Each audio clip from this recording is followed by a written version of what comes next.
Gubernur Jawa Barat, Jabar, Deddy Mulyadi sempat berkelakar saat memberikan sambutan di acara Bapakula Ketemu Karo Warga, Abdi Negeri Nganjang ke Awarga di Desa Pasuruan, Kecamatan Pabedilan, Kabupaten Cirebon, Rabu, 7 Mei 2025. Sekarang anak-anak mulai takut sama gubernur. Kalau nggak mau mandi, diliatin videonya. Kamu mandi nanti dibawa oleh Pak Gubernur.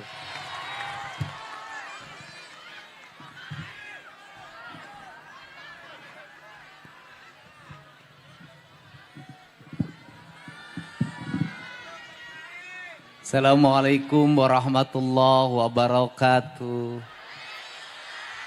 Sampurasun. Apa kabar? Sehat? Masih makan enggak? Punya beras enggak? Punya duit enggak? Punya utang enggak? Punya suami enggak? Ya Pak. Ya Pak. Bapak duduk dulu ya. Iya, duduk dulu biar sama yang lainnya ya. Terima kasih. Biar semuanya sama ya. Ya, saling menghargai karena ini acara bersama bukan acara perorangan. Ya, hari ini lengkap sekali ya, ada Pak Bupati sama istrinya. Pak Bupati ini kalau sendiri gagah. Banyak penggemarnya, kalau ada istrinya tak berdaya. Lihat penari yang cantik-cantik tiba-tiba matanya merem sambil astagfirullahaladzim, astagfirullahaladzim, astagfirullahaladzim. Begitu istrinya noleh kanan, alhamdulillah. Ada Bu Kapolres favorit saya, Kapolres perempuan calon jenderal bentar lagi, semua tepuk tangan. Ada Pak Dandim, ada Ibu Ketua DPRD, ada Pak Kiai. Udah Pak Kiai, saya mah biasa. Mau dibilang bapak tiri, mau dibilang bapak orang, kagak ada urusan. Tetapi yang paling penting saya tahu orang Cirebon cinta sama saya luar biasa. Bahkan mencintai saya melebihi cinta terhadap suaminya. Hari ini banyak yang meninggalkan suaminya sambil Kang Deddy lope-lope. Sama suaminya nggak pernah dibilang lope-lope. Karena istrinya tahu semua, kasihan yang duduk di depan ini. Siang berjalan, malam berkeliling. Pagi tak ada yang menyiapkan nasi. Siang tak ada yang mengingatkan, malam tak ada yang mendekapi. Karena aku memang duda. Iya, janda di depan ya. Janda terdepan, perawan terbelakang. Ya kenapa? Saya selalu dari dulu bukan hari ini aja, 10 tahun yang lalu saya masih sering silaturahmi sama wong Cirebon. Orang Cirebon ada masalah, saya pasang badan paling depan. Bener enggak? Bahkan barangkali ketika orang Cirebon ada yang nggak ada yang belain, anggota DPR diam, saya yang belain. Aku tak jadi apa-apa aja, aku mencintaimu dan membelamu. Apalagi aku sekedar seorang, apalagi aku jadi gubernur, akan urus ke seluruh kebutuhanmu.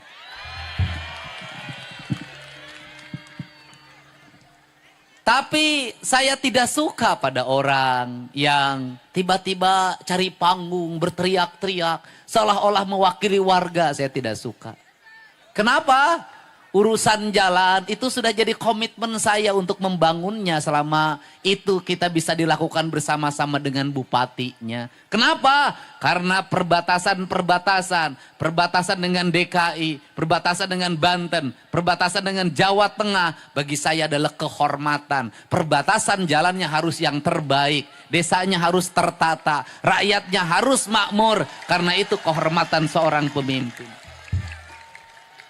Tapi saya tidak mau kalau saya membangun jalan di Cirebon Timur, kemudian ada yang ngomong, itu perjuangan saya. Tanpa kamu teriak, aku akan membangunnya. Betul nggak? Tapi ada kewajibannya, Pak Bupati beraninya berapa kilometer? 5 kilometer, biar kami 5 kilometer lagi. Jalannya kita bangun yang terbaik karena ini martabat di mata Jawa Tengah. Jadi begitu, saya tidak mau kepemimpinan ini kepemimpinan kolektif. Membangun adalah sebuah kesadaran, bukan sebuah keterpaksaan. Tapi saya orangnya terbalik, kalau teriak-teriak nujuk wajah saya malah tidak jadi. Kenapa? Saya tidak mau, aku membangun karena takut padamu. Aku membangun karena aku mencintai rakyat Cirebon. Benar? Wes? Cinta sama Kang Dedi. Aku mencintaimu, tak mesti aku berkata bahwa aku menyayangimu. Wah. Mantap. Apa sih sebenarnya yang ada dalam pikiran saya? Saya secara genetik dari ibu turunan dari Cirebon, dari ayah turunan dari Sumedang. Saya punya tanggung jawab. Ini provinsi harus menjadi provinsi yang terbaik di Indonesia. Ini provinsi rakyatnya tidak boleh ada yang rumahnya roboh. Ini provinsi tidak boleh ada rakyat yang tidak punya listrik. Ini provinsi tidak boleh ada rakyat yang lapar. Ini provinsi tidak boleh ada rakyat yang tidak sekolah. Ini provinsi tidak boleh ada rakyatnya yang sakit yang tidak bisa diobati.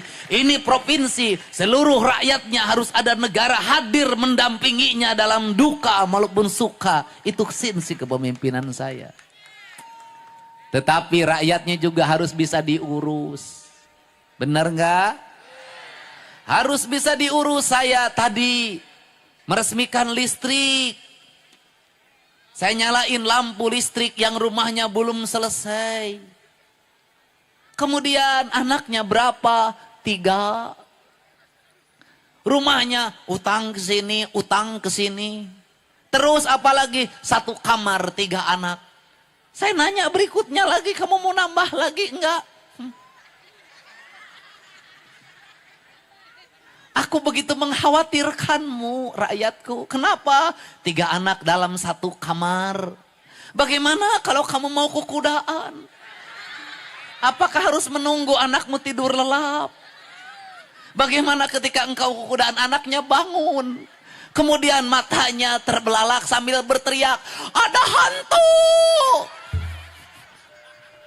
Kemudian kudanya berhenti permainannya. Kemudian bertanya, ayah naon, ada apa anakku? Kata anaknya, tuh katanya sekarang hantunya tidak ada. Nggak boleh. Di Majalengka ada 1 petak rumah kontrakan. Penghuninya 13 orang, anaknya 11. Bapaknya tidak kerja, ibunya tidak kerja, anaknya yang jualan keliling. Saya tidak mau seperti itu. Habis itu lari lagi ayah doi, bapak saya mau MOP. Kenapa? Aduh sudah 7 anak saya.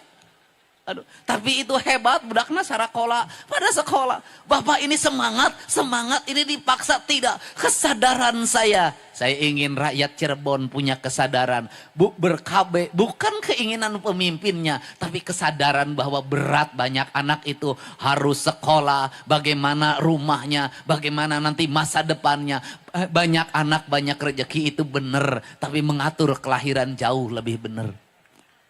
Benar enggak? Iya. Saya tahu di sini banyak kamera. Karena kerengarala duit. Lumayan video Kang Dedi penontonnya banyak.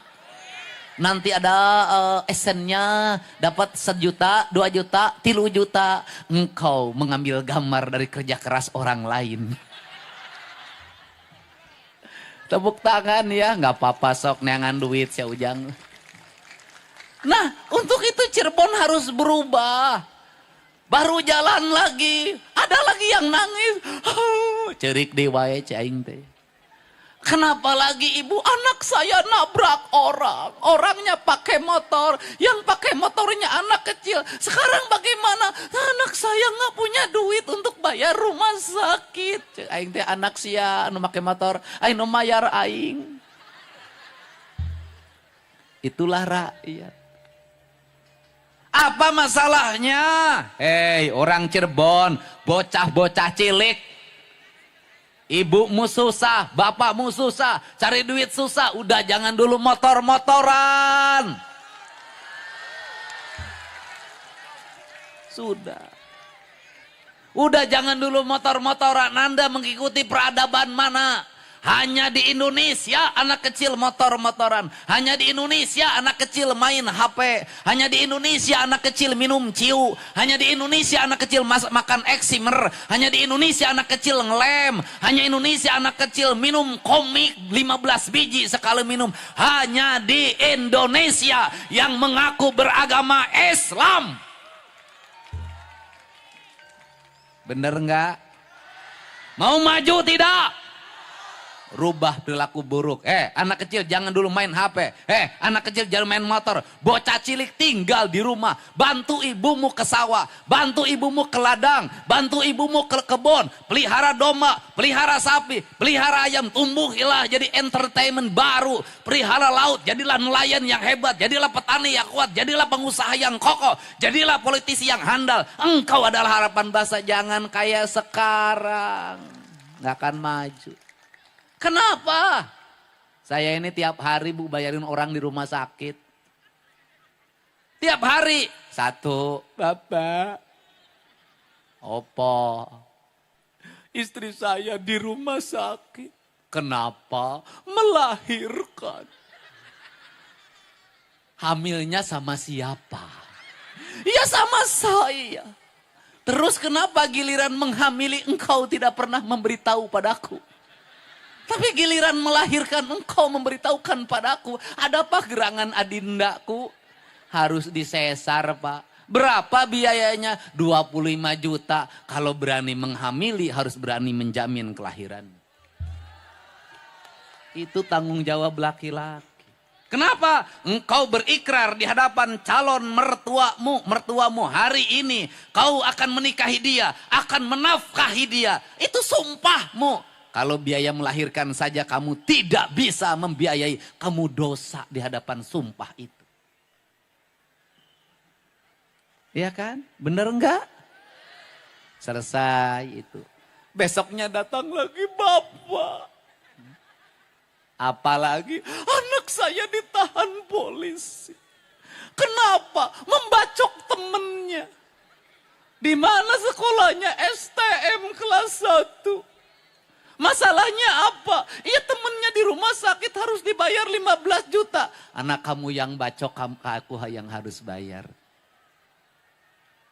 Ini keadaan Pak. Ini tiap hari.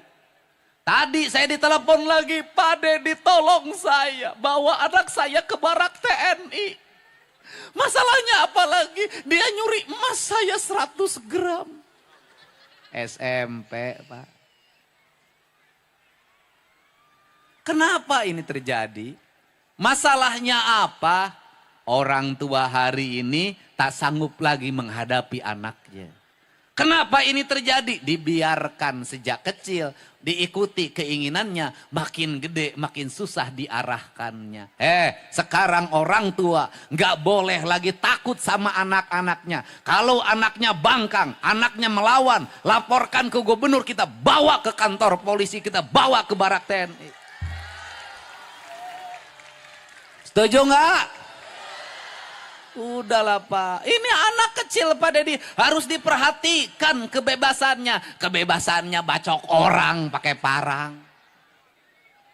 Bener nggak? Di Cirebon banyak nggak? Di Cirebon banyak nggak? Banyak. Muang, muang. Motorna teu mayar pajak. Knalpotna brong, huang, huang. Indungna keur kieu. Bener nggak? Harus dirubah nggak? Harus diperbaiki nggak? Harus diarahkan tidak? Pemimpinnya harus tegas tidak? Sekarang anak-anak mulai takut sama gubernur. Kalau nggak mau mandi diliatin videonya. Kamu mandi nanti dibawa oleh Pak Gubernur. Kamu makan nanti dibawa oleh Pak Gubernur. Kamu segera sekolah nanti dibawa oleh Pak Gubernur. Pak Gubernur hadir untuk nakutin anak-anaknya disuruh sekolah. tapi efektif. Kenapa? Insya Allah nanti anak-anaknya tumbuh dengan baik. Tetapi ibunya juga harus ngasih contoh yang baik pada anak-anaknya. Hei anak-anakku jangan main HP. Ibunya juga jangan main HP.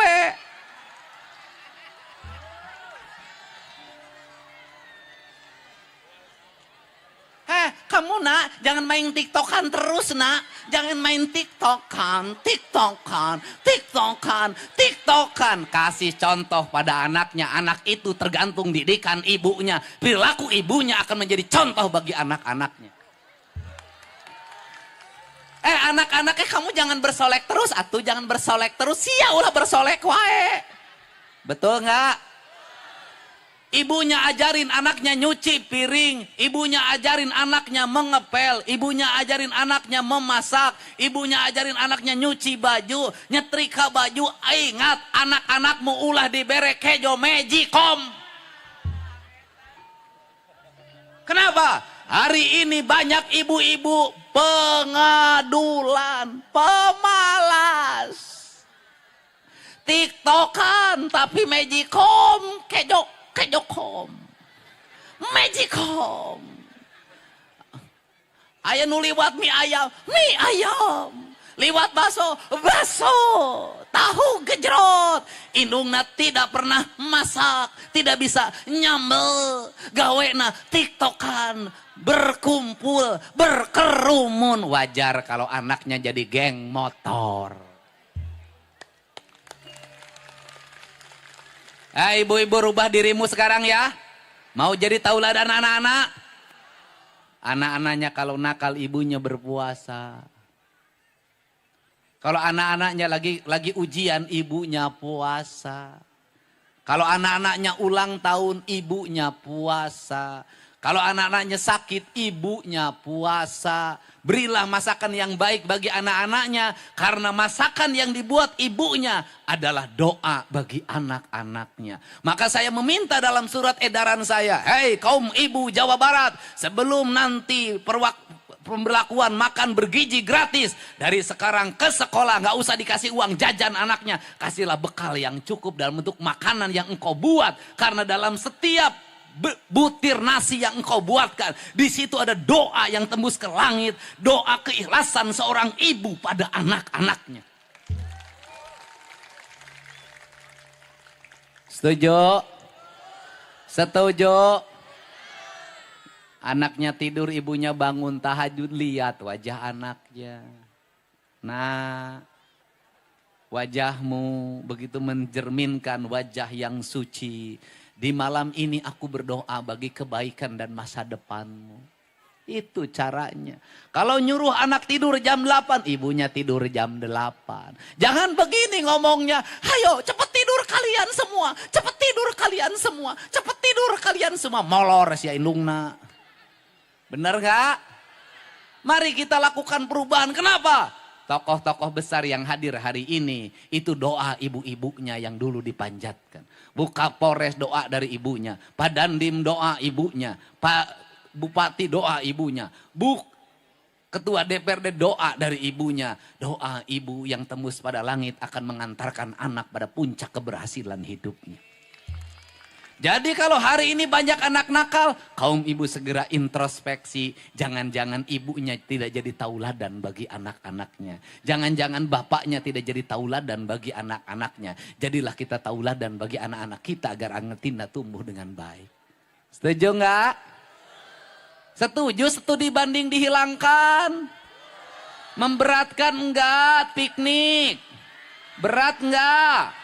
Wisuda memberatkan enggak? Sekarang dibebasin agak turun enggak? Turun. Nanti jajan siswanya juga dikurangin. Ganti gerakan menabung. Anak-anak kita tumbuh dengan baik. Kembali ke peternakan, perikanan, kelautan, pertanian, industri kreatif. Agar anak-anak kita tumbuh bisa mengalahkan anak-anak Tiongkok yang didik hebat oleh orang tuanya. Oke. Betul tidak? Cirebon insya Allah ke depan jalannya pada bagus. Nanti saya kerjasama sama bupatinya untuk membangun jalan-jalan yang bagus. Nanti sekolah-sekolahnya terutama SMA yang kewajiban provinsi satu sekolah satu toilet. Anak-anak sekolahnya akan tegas. Dan nanti akan saya tegaskan pada guru-guru. Jangan pernah dinaikkan kelasnya. Anak-anak yang melawan pada ibunya. Anak yang melawan pada bapaknya. Tidak taat pada peraturan. Mabuk dan sejenisnya, sepandai apapun dia, jangan pernah naik kelas. Kenapa? Negeri ini tidak hanya butuh orang pinter. Negeri ini butuh orang-orang yang saleh. Betul nggak? Setuju nggak?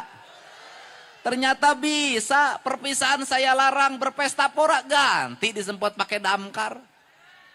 Keren. Saya bilang suruh jalan kaki hari ini. Pak Dedi saya jalan kaki. Pak Dedi saya jalan kaki. Pak Dedi saya jalan kaki. Terpaksa yang saya lihat TikToknya, saya suruh ke kantor saya kasih hadiah, saya ajak makan bersama. Sebagai motivasi pada anak-anak Jawa Barat. Waktu saya tak ada lagi untuk diri saya. Saya sudah 2 hari gak ketemu anak saya nih, yang hanya video call saja. Kenapa? Muter terus, hari ini di sini, besok saya di Depok harus menyelesaikan konflik pertanahan yang ada pembakaran mobil. Siangnya saya harus bertemu dengan Menteri HAM, saya harus bertemu dengan beberapa wartawan untuk menjelaskan pikiran dan gagasan saya. Saya tidak akan pernah lelah untuk memperjuangkan agar rakyat Jawa Barat menjadi masyarakat yang terhormat. Dan saya juga merasa bangga hari ini. Kenapa? Rakyat sangat mendukung kebijakan-kebijakan pemimpinnya. Untuk itu saya ngajak sama Pak Bupati. Kalau gubernur memperlihatkan anggaran provinsi pada rakyatnya melalui YouTube-nya, Pak Bupati nanti juga lihatin anggaran provinsi, anggaran Kabupaten Cirebon pada rakyatnya. Bu Bupati jelasin, nih anggaran rumah tangga Bupati sekian, nih anggaran dinas ini sekian, nih anggaran jalan sekian. Perun ini yang dikasih bantuan namanya ini. Saya sudah tahu kalau rakyat sudah percaya, dia akan membela kita sampai kapanpun. Tapi jangan pernah kecewakan dia. Aduh. Rakyat itu seperti perempuan. Kalau suaminya dipercaya, dia akan membela kapanpun dan dimanapun. Tapi kalau sekali dikecewakan, dia tidak akan pernah bisa dibohongi lagi. Setuju? Setuju? Iya, saya ini kesini, insya Allah sebentar lagi nanti ada orang yang saya percayakan untuk sebagai penasehat ahli saya. Dia seorang profesor lulusan universitas ternama. Dia akan mendampingi saya untuk terus memberikan gagasan dan pikiran. Insya Allah. Dan yang berikutnya Pak Bupati, nanti di tahun ini juga kita akan cari titik-titik air. Agar orang Cirebon tidak kekurangan air pada saat musim kemarau. Kita beresin banjir di Cirebon untuk tidak terulang lagi. Kita data terus rumah rakyat miskin ada berapa, kita perbaiki. Dan yang terakhir, kita data janda yang umurnya 30 tahun. Untuk kita carikan suami yang bertanggung jawab. Tapi jangan berikan saya seorang janda. Karena tak akan membuat hidup saya bahagia. Saya cukup begini sajalah jadi duda karena hidup saya merdeka. Jangan lupa subscribe ya.